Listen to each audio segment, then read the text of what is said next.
के हो त साथीहरू, जनताहरू जागेकै हुन् त। यो भिडियो अन्तिमसम्म हेर्नुहोला। कसले बनाए?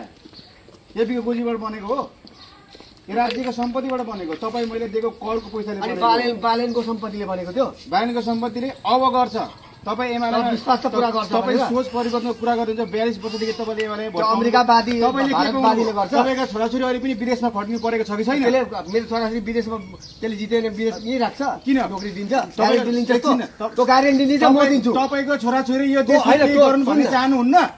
तपाईँको छोराछोरी ग्यारेन्टी लिन्छ। तपाईँको छोराछोरी ग्यारेन्टी लिन्छ। तपाईँको ग्यारेन्टी छोराछोरी लिन्छ। मेरो ग्यारेन्टी हो, मेरो ग्यारेन्टी पक्का? हो। तपाईँको छोराछोरी सुमितलाई बोलाउँदैछु। तपाईँको सुमित र सुरज यो देशमा कटिया कुरा मसँग बसेर हराममा परेर मेरो उसमा बसेर गरी खाओस् भन्ने चाहनुहुन्न? खाडीमा चाहनुहुन्छ? तपाईँको दुईटै छोरा खाडीमा छन्। एमाले के दियो? के दियो? तपाईँको छोराछोरीलाई खाडीको बास दियो। एमाले दियो। अब चेन्ज हुनु पर्दैन? सुन न, एमाले चाहिएन तपाईँलाई? मेरो कुरा सुन न। यो देशमा के गर्नु भन्ने चाहनुहुन्न? मेरो परिवर्तन युवाले गर्छ। युवा जत्था ग्यारेन्टी लिन्छ सर। एकदम ग्यारेन्टी भयो। युवालाई जिताउनुस्, युवाले परिवर्तन गर्छ। मेरो ग्यारेन्टी हो, मेरो ग्यारेन्टी हो। भोलि आएर नोकरी बाहिर तोला समात्छु। मलाई समात्नु। मेरो भतिजोमा मेरो भाइहरूलाई म यहीँ राख्न चाहन्छु, खाडी पठाउन चाहदिनँ। त्यही भएर देशमा परिवर्तनको खाँचो छ, परिवर्तन चाहिन्छ। युवा ल्याउनुपर्छ, भिजन भएको मान्छे ल्याउनुपर्छ।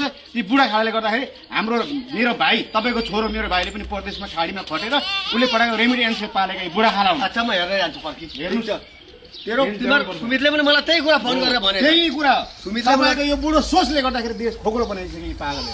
अहिले के चाहनुहुन्छ तपाईँ? परिवर्तन चाहनुहुन्न? छोरो त विदेश गयो, नातिलाई पनि विदेश पठाउनु चाहनुहुन्छ? तैँले ग्यारेन्टी लिनुपर्छ मेरो छोरोको। मेरो ग्यारेन्टी हो, ल मेरो भाइ हो। म दिन्छु घन्टीबाट। ल त्यसो भए ल यो सोच हुनु पर्यो।